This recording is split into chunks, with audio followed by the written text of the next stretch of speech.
Duha ka mga barangay sa Misamis Oriental ang bulahan nga nakadawat og multi-cab o mas na ilang nga Bambi-Kab sulod lamang sa usa ka adlaw.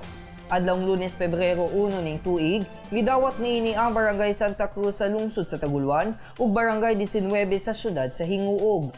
Ang usa ka multi-cab gitunol mismo ni Attorney Nadia Imano sa Barangay Santa Cruz sa lungsod sa Taguluan. Uban nila PDRRMO Head Fernando Sutsutdi, Board Members Buboy Sabal ug Sarah May Saysay Imano, uban ang dinapit nga bisita nga si Vice Mayor sa maong lungsod Robinson Sabio. Human sa malampuson nga turnover sa lungsod sa Taguluan, ang laing usa ka Bambi-Kab gitunol na usab sa Barangay 19 syudad sa Hinguog. Pinangunahan ni PDRRMO Head Sutsutdi nga gisaksihan sa mga sangguniang panlalawigan board members Buboy Sabal, Wayne Militante, Leonard Win Stanley, Frederick Hu, Kerwin Soldevilla, Syra May Saysay Imano ug board member Michelle Lee Anayron. Sa lungsod sa Taguluan, si Barangay Kapitan John Bagani N. Casinio ang midawat samtang si Kapitan Criselda M. Lugod sa Barangay 19 sa Hinguog ang mismong midawat sa Bambi-Kab.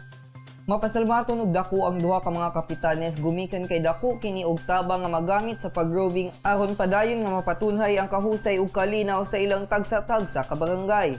Dugang pa sa maong mga kapitan nga kini mao ay gamiton sa bisan unsa nga emerhensya ug laumang mas mapadali ang pagresponde sa katawhan nga nanghinahanglan og tabang.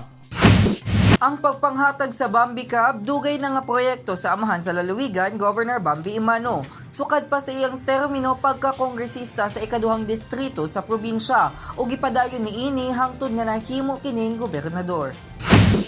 Gasa kini ni Governor Bambi Imano sa kabarangayan aron dili mamroblema panahon sa kalamidad. Ubisan unsang emerhensya kay tinguha sa iyang liderato nga maprotektahan ang katawhan ug matubag yudayon ang bisan unsa nilang panginahanglan. Ako si Lambo Raymar Simanya alang sa limpyo ug mataro nga panggobyerno, padayon Pilipino.